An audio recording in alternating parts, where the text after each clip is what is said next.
Hello, everybody, and welcome back. We have with us an amazing guest. This is Dr. Tony S. Hello, Tony. Good to see you today. Hi, hi. Nice to meet you. Welcome, welcome. Well, I've been so excited for this session. So, Tony, I've got a few acres over here in Middle Tennessee, and I'm trying to be a sustainability farmer. And I'm just wading into it. I've got some bees and some chickens, and we're growing some gardens. But I've been so excited to hear you. You are somebody who's been in this agribusiness area and startups, mergers, serving on all kinds of boards and committees all around the world. You've worked in 30 different countries doing this work. You are clearly an expert in this area of the next generation of farming. So I can't wait to hear and take us away, Dr. Tony. Thank you. Thank you so much. Thank you so much for joining in this. Well, just let's start by saying that my talk is gonna cover a personal list of topics that we need to address in order to make regenerative agriculture the next generation of farming.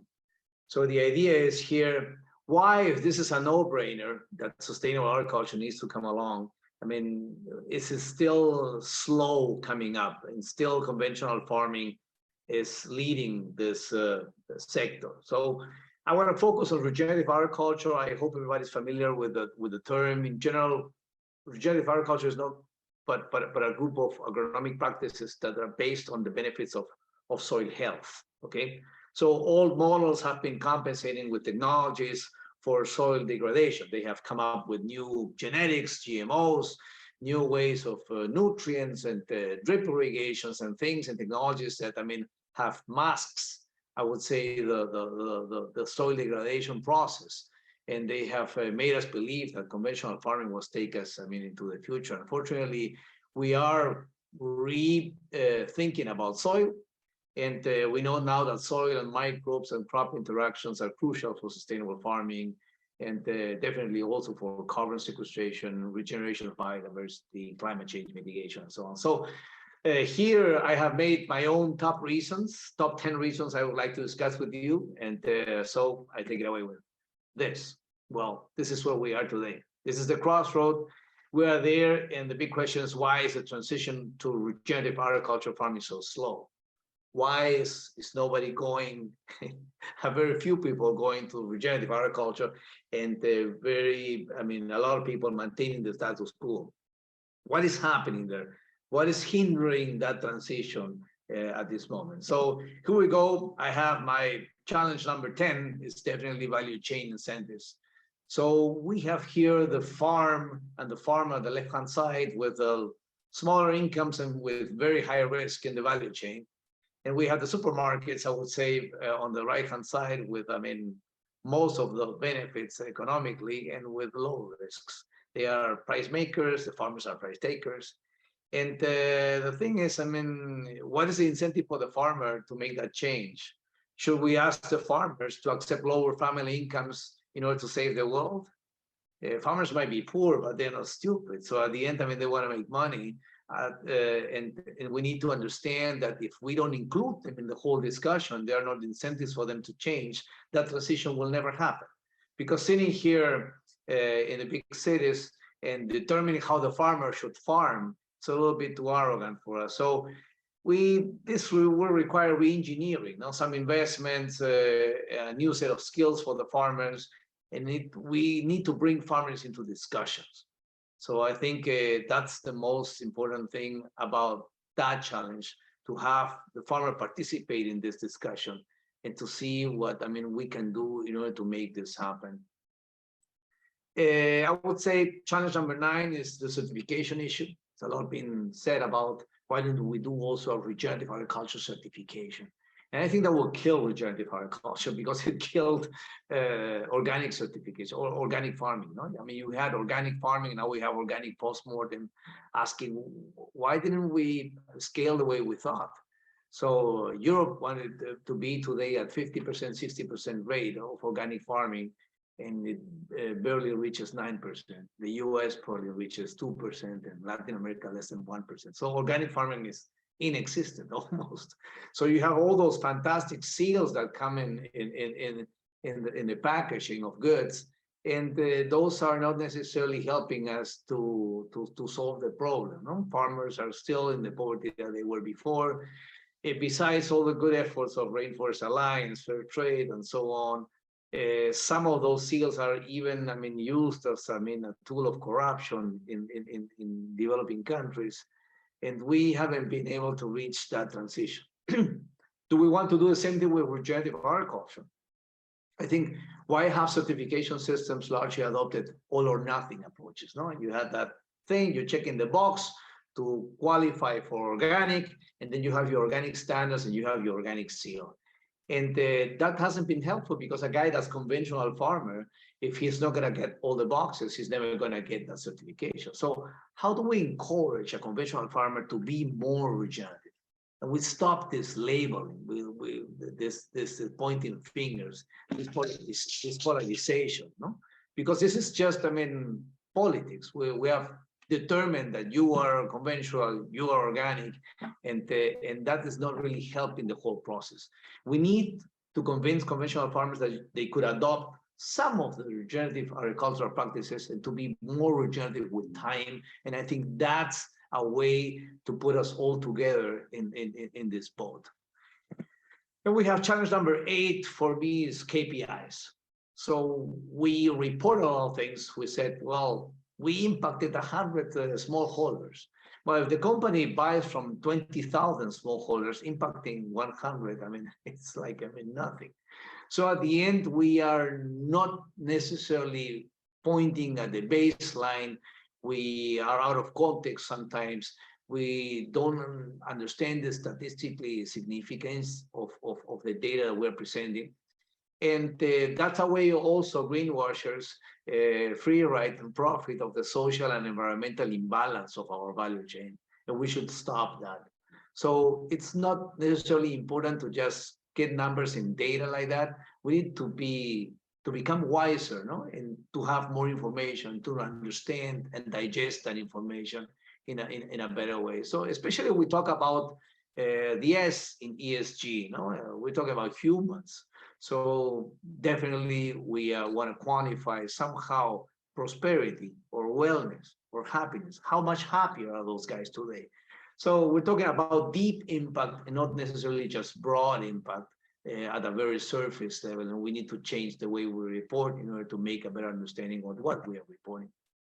Challenge number 7 will be R&D, basically R&D funding, but also R&D in general, like information, data, science-based things. So we want regenerative agriculture not to be a used car salesman saying, well, you should use microbes, those work great. No, the thing is we don't have the data of science telling us how to overcome this challenge and how to compete with other things that have been funded by large companies. So on the left-hand side here, we have all the funding coming from big corporations for GMOs and high-tech machinery, synthetic chemicals and pesticides, which is good. That's what the research is there because the money was there.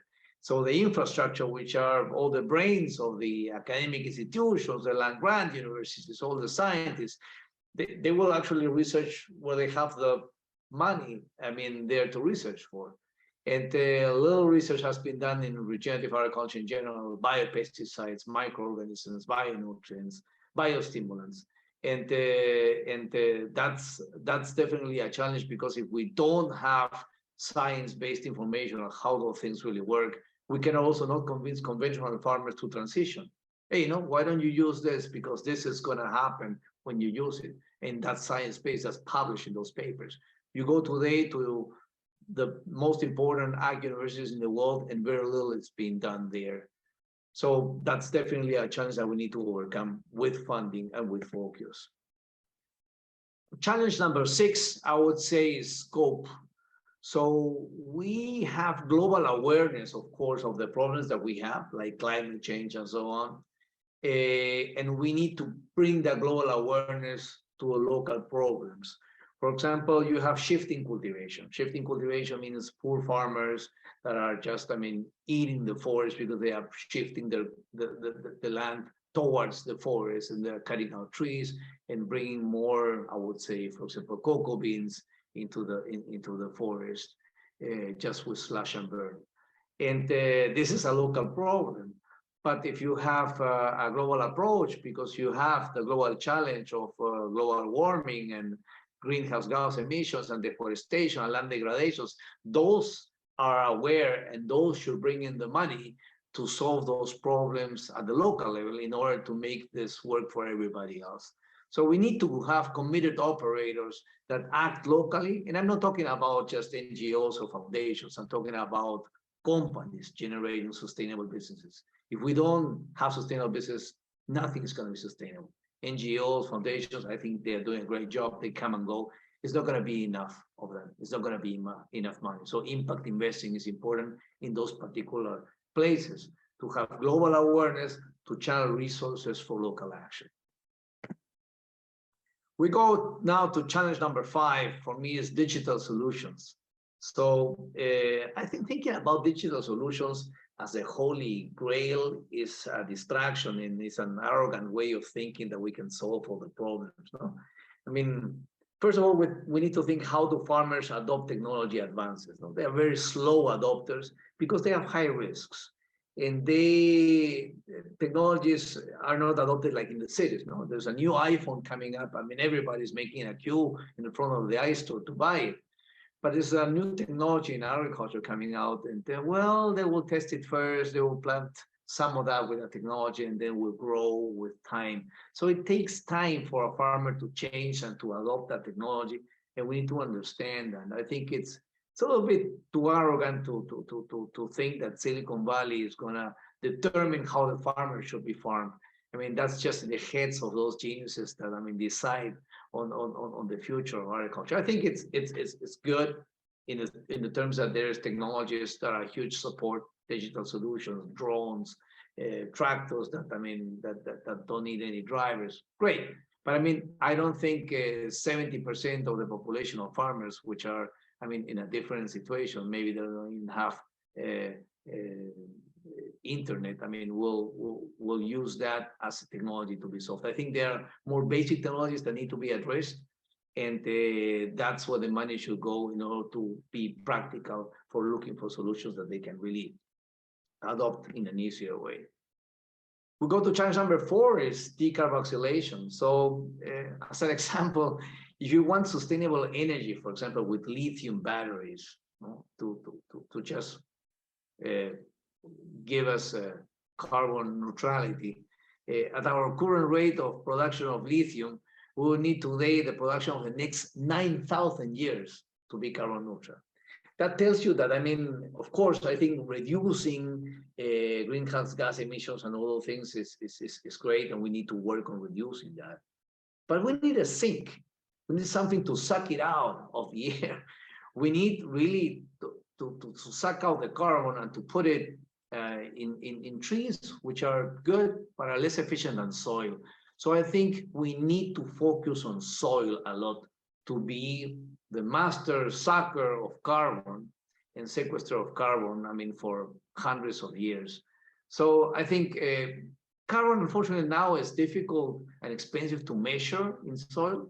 So we need to get better technologies that provide consistent data as well. So that is why carbon markets have not embraced soil carbon as much. They're looking at trees and deforestation in an easier way, and reductions, of course. But I think we should work more on that particular challenge, because soil is the main solution, besides, of course, oceans. No?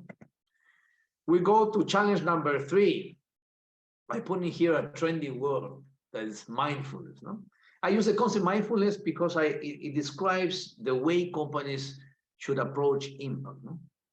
I mean, to improve focus, to increase productivity, to boost creativity, to improve motivation. And I think that's like the core values of the company, is the mindfulness of the company. No? And if they have those core values, it's in their DNA. Everything what the company does is going to be attached to that DNA, attached to that value itself. That's the soul and the truth of the company. I'm not going to become a philosopher, of course, but in order to transition from traditional investing, from ESG to sustainable investing to impact investing, I mean, an impact investor is somebody that really has it in the DNA. So ESG, you can create a division, you can outsource that somehow, and you can comply with that in a way. But impact investing is something different. So sometimes I feel ESG, besides being a good approach, it's still anchored in the gray zone of negative screening of bad investments. I mean, talks a lot about what they don't do. We don't do, we don't hire this, we don't. Yeah, but I mean, we want to know what they do and what's inherent to the company, embedded inside the company.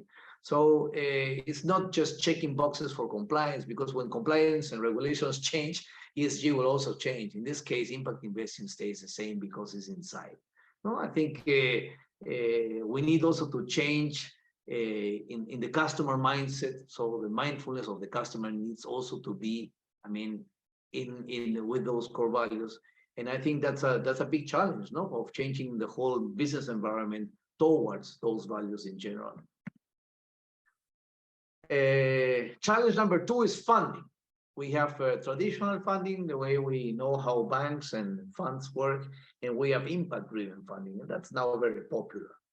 And I don't know if impact investing will become mainstream or not. I know ESG is mainstream already. Everybody's talking about it. There are big funds about that. Everybody's capitalizing on that on the ESG tag, no? But the efforts of impact investing are unfortunately not financially compensated, banks or consumers. So unless we find a way to compensate the impact efforts, we're not going to actually be able to pass this hurdle.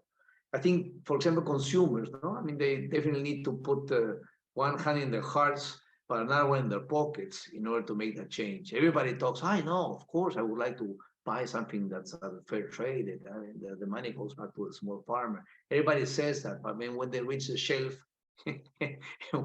when they have to put the money in the pockets, everything changes. So we need to be sure that, I mean, we walk the walk, no, in this impact-driven funding. We need to have sources of blended capital. We need to have other things and incentives and subsidies to guide us in that particular direction. Storytelling is important. Switch from the invisible hand of Adam Smith of the market to the invisible heart of the core values of the company. And that is something that we need to change. No? And I think even punish, the consumer needs to punish the companies that are not moving into a direction. That's the only way that will change. And now I'll go to challenge number 1. For me, it's impact innovations. We haven't really worked on impact innovations at all. Everybody has worked on economic innovations, in order to actually reduce cost or operating and engineering innovations in order to have more productivity, get more efficiencies, I mean, produce higher yields. Everybody has moved towards those innovations. But I mean, impact innovations, that's not the role of ESG either. So we need to find systemic solutions. I mean, holistic approaches to this, and not just a silo mentality of how can we solve this, how can we solve that. So how do we encourage win-win strategies and shared value? And we don't have really any innovation processes in models. So we need new business models to address those things of impact, and we are still working on that. And that's why I wanted to show you an example of a mindful business model for regenerative agriculture that I have called impact farming. This is not necessarily an infomercial of what we do at SharedX, but I mean, that's what impact farming does. So that's just proves that this is something that's possible. So we can actually do that, and that's a new business model. For impact farming is where we have our own farms as a company. So we invest in large farms that we own and operate, and we have surrounding neighborhood in the neighborhood smallholder farmers that produce the same things that we produce, and they can access to the platform of technologies that we have, and they can access to the markets that we have through our farms, that we actually share technologies and share markets. And that's why the company is called SharedX. So we share experiences with the farmer, and then we share the experiences with the customer as well. It's important because, I mean, when you think about poverty, you think it's only a money problem, and it's really poverty is a consequence. It's a consequence of not having access to markets, not having access to resources like technologies. So we can provide them with our big farm, being also farmers like them, access to those things. I mean, we're increasing competitiveness from the small farmer to where we are today, no? And then we are sharing the market, and we are selling that to the market together with a story behind it, which I think is great. So today, I mean, we have in our platforms different farms in different countries. We farm avocados, mangoes, tropical fruits, papayas, pineapples. We do coffee, we do cocoa. We have integrated approaches, so we have vertically integrated value chains towards, I mean, roasted coffee, and we have chocolate. And the idea is to bring those products to the market. So there is a way. There is a model, there's a business model there that has proven that this is possible. And I hope, I mean, that with the time, we can really beat those challenges and be able to make a regenerative farming the new and the future way of making farming in general. Thank you so much. Awesome, awesome. Well, thank you so much, Dr. Tony, for a very holistic view into this world. Would love to know what drew you personally into this world of sustainable farming. What was that turning point for you, where you were like, I want to dedicate my career and my life to this? That's a very good question. I mean, by traveling the world, no, and seeing a lot of poverty, it was basically that sustainability, not only from the environmental point of view, but also from the social point of view. I mean, 70% of the food that we produce are produced by smallholder farmers. Wow. And that's amazing how the yield gap, if you compare the possibility that the optimal yield will be, it's just, I mean, they produce like this, and they should be producing like that. I mean, 3 times, 4 times, 5 times more. And it's just a matter of accessing technology and being able to actually share that with them. So Shared X was, for me, the best way to reinvent that, because it's not like, I mean, coming out of the pickup truck and telling them what to do, because I went to university, you didn't, so I know everything, you don't know nothing. And that's a very arrogant way. I mean, we really learn a lot also from being there. And actually, the only way for them to adopt the technology is to see that that really works in somebody else's farm, and that we are at the same level and with the same risks. And we are also price takers, and we need to fight the world to get to the shelves and to convince the customer to pick up our stuff. Wow. Yeah, no, that's awesome. So it seems like, I mean, you introduced us to that term of greenwashing, which was, a bit of a terrifying term, these organizations that are claiming sustainability by solving one problem but creating 10 more, potentially, and just that lack of integrity that could be there for some in this space. Well, as somebody who wants reliable, good information, what would be some resources, some wells that I could dive into that would help keep me educated on what's really going on in this space? Well, I think KPIs are important. So, I mean, if you have KPIs that really reflect some things, then you are comparing apples to apples. The problem is when you are not comparing them, when the greenwashers just tell you, I mean, we are reducing 10 tons of whatever, but they should be reducing 500 tons. So they sound that they are looking very, and the problem is really compliance. No, the ESG, the G of compliance just tells you the regulation, what is allowed and what's not allowed. And they tell you all the time, we are not discriminating against women. They're not telling you how many women there are in percentage, but you say, oh, that's a great company. They're not discriminating against women. They don't hire any women at all, but I mean, they're discriminating. So at the end, I mean, that's what we are looking at. So that inconsistent and distorted information is dysfunctional with what needs to be done. So we need to be sure that, I mean, information becomes wisdom. Information becomes really something that's usable and that's understandable, easy for customers and easy also for investors, because a lot of investors, they believe those funds are going to be great. They say, well, why don't I diversify my portfolio and put some money into that great ESG fund that just came out? And at the end, the ESG fund is just a regular fund, and they just navigate in the whole thing. They just look at the P&L of the company. If it's a good P&L, I put the money in and I don't care. And they have some reports of ESG that nobody will read. So unfortunately, this is what we are fighting for. I think the trend. I would say, Nate, sooner or later that's going to catch up, and consumers need to put, their mind into that, and investors as well. Yeah, no, that's awesome. Kind of on a similar vein, one more question for you here. As a global citizen, as a corporate citizen, but as somebody that will probably never be at that level where I could be like a hub farmer with my couple of acres out here. How could I best participate and be involved? Is it pushing on my organization that I'm a member of? Is it doing more as a personal global citizen? In terms of my own family, what would you recommend to someone like me? Well, in general, somebody like you and even younger people, in the moment that the companies that are not doing the right things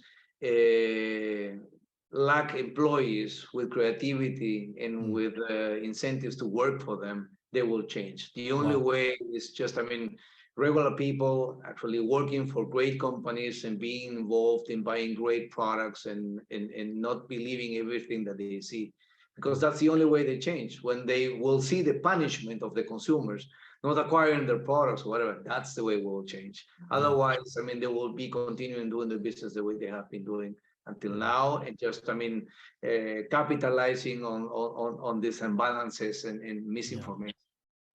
Well, proud to work for an organization that does a very good job in this area. So, but for anybody that Great. maybe isn't there or that is convicted or a little challenged in this area of all this great stuff that Dr. Tony presented to us today, have that courage to move forward and keep your research going. Definitely use Dr. Tony as a resource. He's out there on LinkedIn. Where else would somebody find you, Dr. Tony? Thank you so much. Yeah. That's the way that they can find Okay. me. I'm Yeah. there, and whatever they need, whatever discussions need to be done, I'm here to answer anything and to collaborate with any person to learn, because Awesome. we are here to learn. That's why we are here in life. Thank you so much, Nate. Thank you so much Thank you. for everybody. Thank you, Bye Dr. Tony. Thank you, everybody. We'll catch you on the next one. Thank you. bye.